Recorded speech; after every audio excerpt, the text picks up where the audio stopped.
Buenos días. El día de hoy vamos a aprender a calcular el nivel sigma de un proceso. En este ejercicio vamos a realizar varios análisis, ¿no? Vamos a realizar varios cálculos. Lo primero que vamos a hacer es, como acá tenemos una gráfica de control, vamos a hallarle sus medias y sus rangos. Después procederemos a calcular su valor de CP y CPK.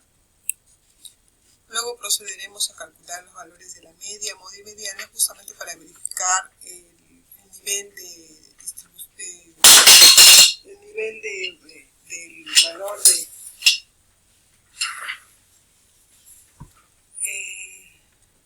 distribución normal, para ver si es que sigue la función de equidad, ¿no? De función espejo de la distribución normal. Y luego podremos observar aquí, por ejemplo, el valor de la productividad, ¿no? Es decir, cuánto es el valor de conformidad del nivel sigma de proceso. Acá tenemos adicionalmente una tabla en la cual se relaciona el valor de rendimiento con el valor del nivel sigma. Entonces, todo eso vamos a calcular ahora, ¿sí? Entonces, lo primero que vamos a hacer es, vamos a calcular primero la media. Entonces, para eso vamos a utilizar la fórmula del promedio, ¿no? Nuestros datos, ¿sí? Luego el rango,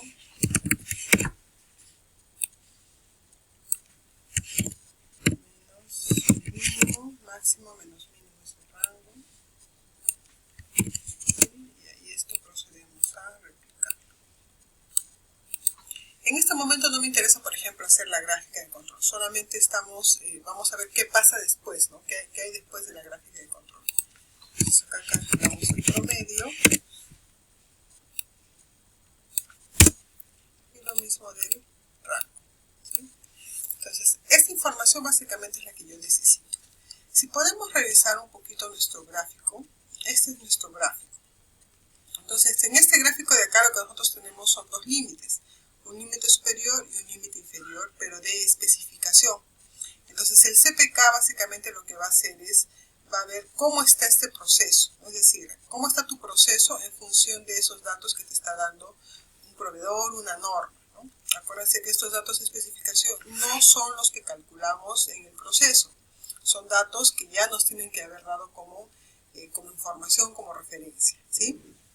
Entonces, lo que básicamente busca el CPK es ver, en función a estos datos, cómo está tu proceso. Eso es lo que vamos a calcular. Entonces, lo primero que nos dice es, ¿no? Tenemos estos datos que son de un proceso de llenado de bolsas de 1 kilo de arroz, donde se desprende la siguiente información. Te dice adicionalmente que determines el CP y CPK, considerando que las especificaciones del producto es que estos sacos deben de pesar 1000 más menos 10. Entonces, tiene que pesar 1000 más menos 10 su tolerancia, ¿no? Por lo tanto, su límite superior de especificación será esos 1000 más los 10, y el límite inferior será esos 1000 menos los 10. Entonces ahí tenemos nuestros primeros valores, que son los límites. ¿Qué más necesito para eso? Necesito la media y en este caso el rango. Entonces, normalmente para calcular el CPK o el CP, yo necesitaría ponerlo en la fórmula, que es la siguiente. Entonces, el CP básicamente me va a trabajar límite superior menos límite inferior sobre 6 desviaciones estándar, ¿sí?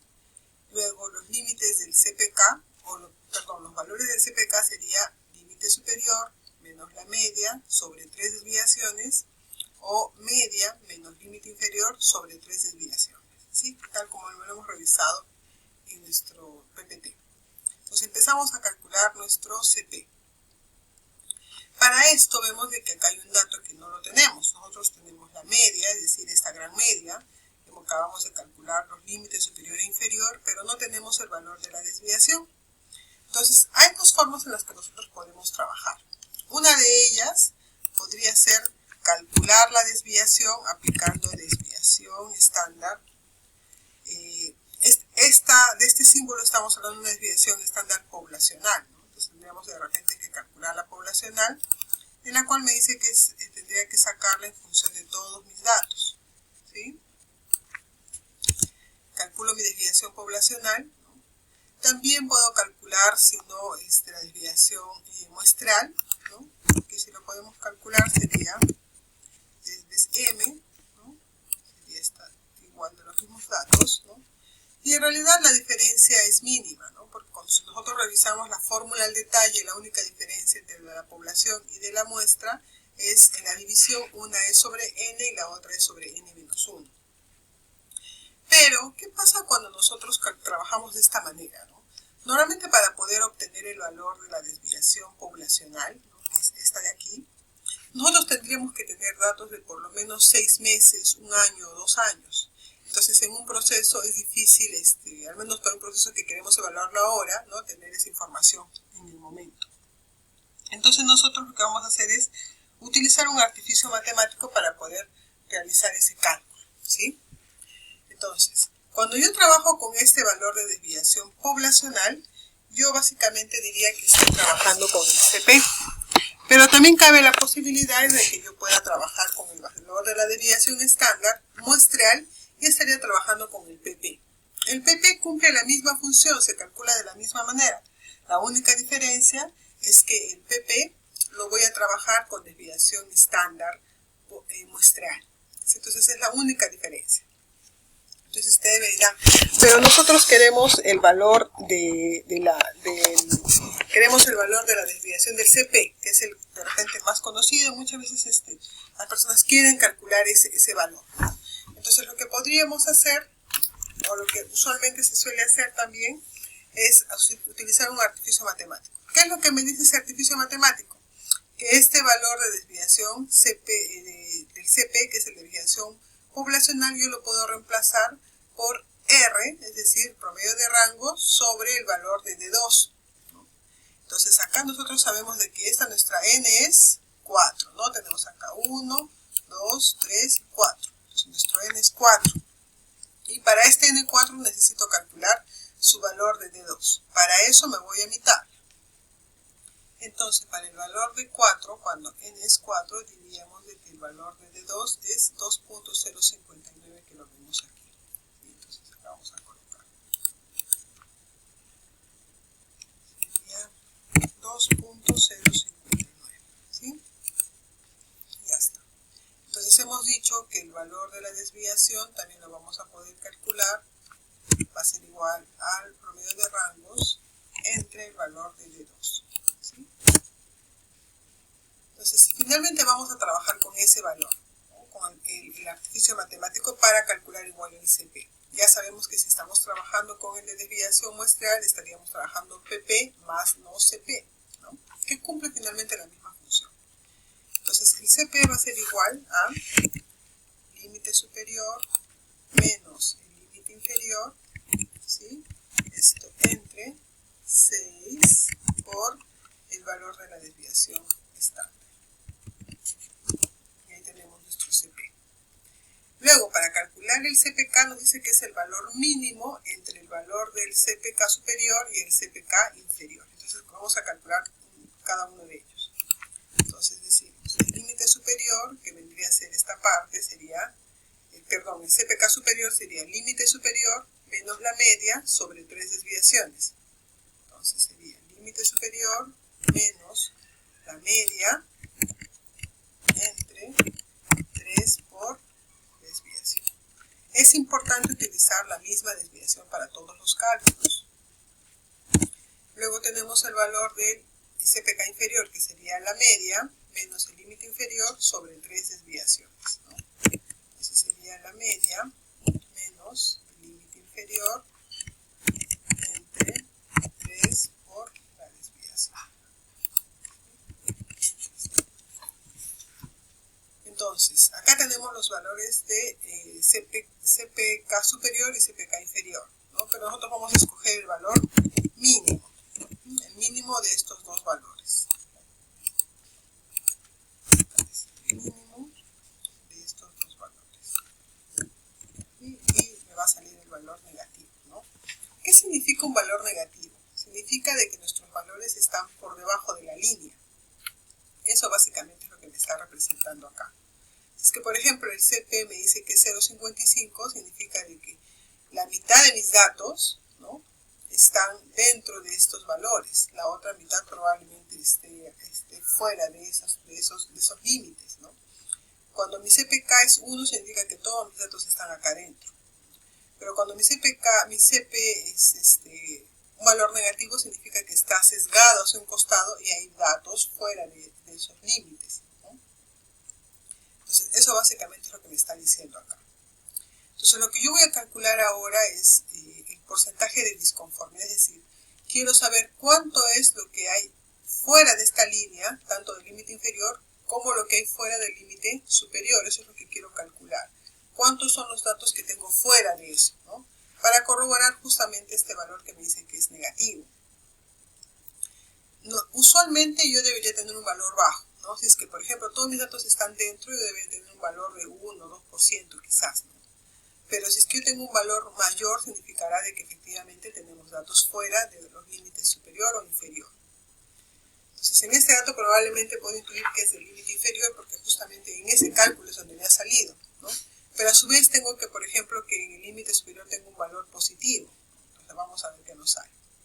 Entonces, para hallar esto, lo primero que voy a hacer es, voy a pasar el valor, voy a convertir estos valores, ¿sí? Voy a hacer uso de la desviación, de la distribución normal para poder hallar esa línea a qué porcentaje de z representa, ¿no? Entonces, para eso utilizaré la distribución normal, ¿no? Yo puedo también utilizar la distribución normal estándar, pero para eso previamente tendría que realizar la ecuación de normalización, ¿no?, que básicamente es x menos mu sobre desviación. Pero ahorita lo vamos a hacer en la parte, un ejercicio más abajo, ¿no? Pero por ahora vamos a ver la distribución normal, que es más completa. Entonces nos dice acá, esta distribución necesito datos de la x. En este caso, para el límite inferior, mi x será el límite inferior. Mi media viene a ser la gran media. Mi desviación viene a ser el valor que acabamos de calcular. Y recuerden que siempre para distribución normal yo tengo el valor verdadero, no el valor de 1, porque siempre busco acumulados, ¿no? Es la única de las probabilidades en las que siempre voy a tener el valor acumulado. No hay posibilidad que yo pueda tener un valor puntual. Eso aplica para las otras desviaciones, para las otras distribuciones. Entonces dice que mi porcentaje del límite inferior, o sea, es decir, ese límite inferior representa al 53%, ¿no? Vamos a ver cuánto hay de mi límite superior. Entonces sería distribución, ¿no?, igual, normal. Ahí está, la que me dice cuál es mi x, sería el límite superior, coma, la media, coma, la desviación, ¿sí?, y nuevamente el valor de. Entonces me dice que mi límite superior tiene, es decir, mis datos están desde 53 hasta 99. Eso es lo que tengo acá, ¿no? Entonces, en realidad mi gráfica está más tirada hacia el lado izquierdo, ¿sí?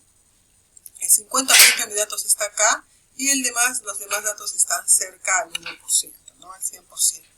Entonces, lo que voy a hacer ahora es calcular cuántos de estos datos están fuera de ese valor.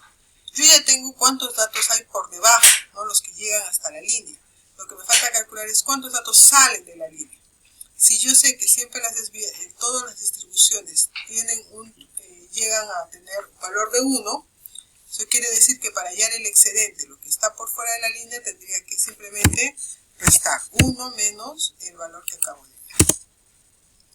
Para hallar el total de disconformidades, tendré que sumar este límite más lo que excede del límite superior. Todo eso es lo que está por fuera de los límites, de las líneas de especificación. Y este es mi valor, ¿sí? Ya está. Ahora, entonces hasta acá hemos hallado el porcentaje de disconformidades. ¿Qué seguirá? Ahora lo que vamos a hacer es hallar el valor del sigma, ¿sí? Y para eso nuevamente vamos a hacer algunos cálculos, ¿no? Entonces lo primero que vamos a hacer es calcular nuestra media. Entonces nuevamente vamos a calcular, ¿no?, nuestro promedio, que podríamos, por ejemplo, coger el mismo valor, pero igual vamos a hacer el cálculo. cálculo si quieren, el promedio de todos mis datos, ¿no? Pero es el mismo valor que nuestra gran media, ¿no? Porque procede exactamente de la misma zona. Mi desviación, acá por ejemplo yo podría tomar o asumir el valor que acabamos de calcular, pero podría ser mejor o sería más conveniente utilizar la desviación muestreal, ¿no? Que es esta de acá. Ya cuando vamos a hacer el cálculo del nivel sigma, ¿sí? Ahí es mejor trabajar con la desviación estándar, muestral. Acá simplemente cogemos el dato del límite superior. Entonces acá vamos a tener el dato del límite superior, que sería este de acá, y el límite inferior sería este de acá. Es decir, este representa a los 1000 más 10 y este a los 1000 menos 10, ¿sí? Lo que vamos a hacer ahora es, esto es lo que nos representa la curva, ¿no? La curva representa la media, ¿no? La desviación estándar, el límite inferior y el límite superior, ¿no? Adicionalmente a esto podríamos hacer, recuerdan que les mencioné, una forma rápida de comprobar si es que un ejercicio o unos datos tienen centricidad, es decir, tienen una buena distribución normal, es que tanto el valor de la media, modo y mediana salga el mismo valor, ¿no? Entonces podríamos aplicar acá la fórmula de promedio de mis datos, que son estos de acá, el valor de la moda, que es moda, ¿no? En Excel.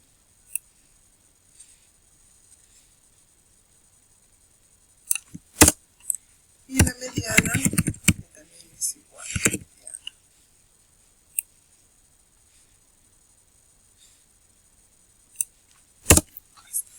Entonces, a simple vista estamos viendo de que no son el mismo valor. Por lo tanto, nuestro nivel sigma no nos va a salir 1, o no nos va a salir 6 en este caso, ¿no? Que es para que digamos que tiene 6 sigma, ¿no? Entonces, no tiene un valor similar. Entonces, siguiendo con esto, lo que vamos a hacer es nuevamente calcular los límites que hemos calculado aquí, ¿no? Pero ya en este caso igual para los límites, para la línea de especificación, ¿no? Entonces, esta es la fórmula que les mencionaba, ¿no? Yo lo primero que tengo que hacer es estandarizar. ¿Cómo estandarizo? X menos la media sobre desviación, ¿no? Entonces, en este caso sería mi media, mi X, sería mi límite superior, menos la gran media, ¿no? Y todo esto, siempre recuerden que es importante trabajar los paréntesis entre la desviación, ¿no? Y a este valor lo voy a, una vez que ya he hallado, lo he convertido en Z, ahora voy a hallarlo en distribución. Entonces acá pongo así distribución normal estándar. Estoy diciéndole a ese valor que ya está estandarizado a qué distribución pertenece, o cuál es su área bajo la curva que representa de este valor de acá, ¿sí? Y recuerda que siempre ponemos el acumulado, ¿no? Entonces, este valor me representa al 99%, ¿sí? Lo mismo vamos a hacer para hallar el otro valor, que sería el valor del límite inferior, ¿no?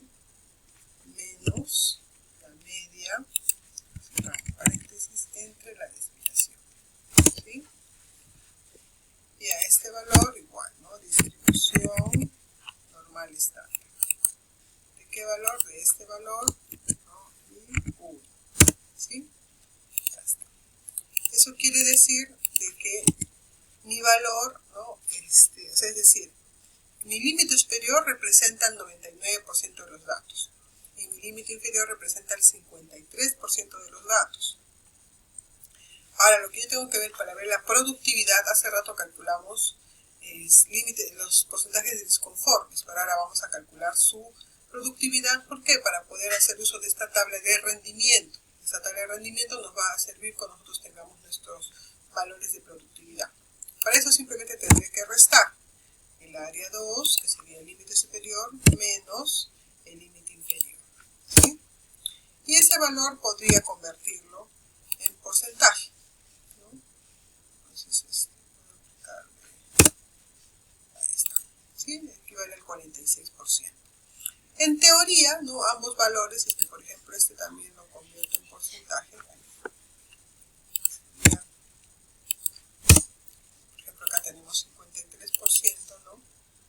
53 más 46 en teoría deberían darme el 100%, ¿no? Pero hay ciertos valores que hacen que no me llegue a ese nivel.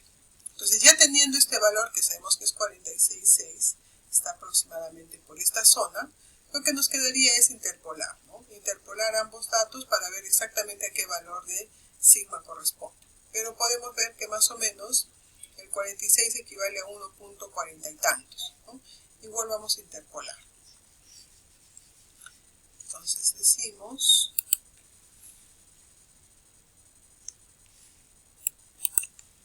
entonces para esto lo que vamos a hacer es, vamos a calcular nuestro valor de nivel sigma, ¿no?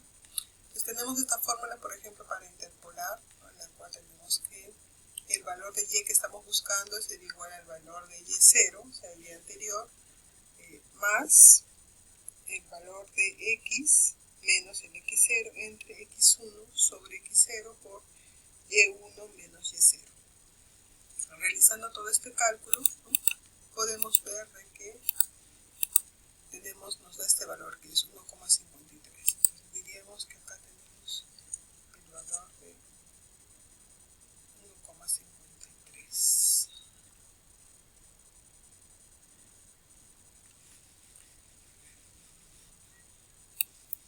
Ahora sí, verificando, ¿no? Lo que había pasado es que había cogido otros valores. Entonces los valores que tengo que yo tomar son desde 45,025 con 1,38 y 50 con 1,50. Siendo así, nos da el valor de y, que sería 1.417 o 1.42, ¿no? O 41,7 también podemos decir. Para que sea más exacto, ¿sí? Tenemos ese valor. Entonces, ese es el nivel sigma de mi proceso, 1.40. Si después nosotros lo comparamos con las tablas de nivel sigma, nos daríamos cuenta que es un valor muy bajo, ¿no? Vamos a poner la tabla.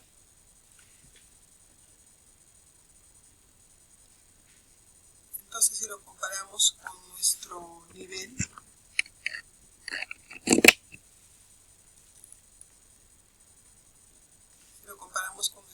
sigma, diríamos de que este valor de 1.42, un nivel sigma de 1.42, nos estaría diciendo que su valor de CPK cercano a 0, ¿no? Y efectivamente vemos que nuestro CPK nos sale menos 0,02, un valor cercano a 0. Entonces estaríamos corroborando ahí la información.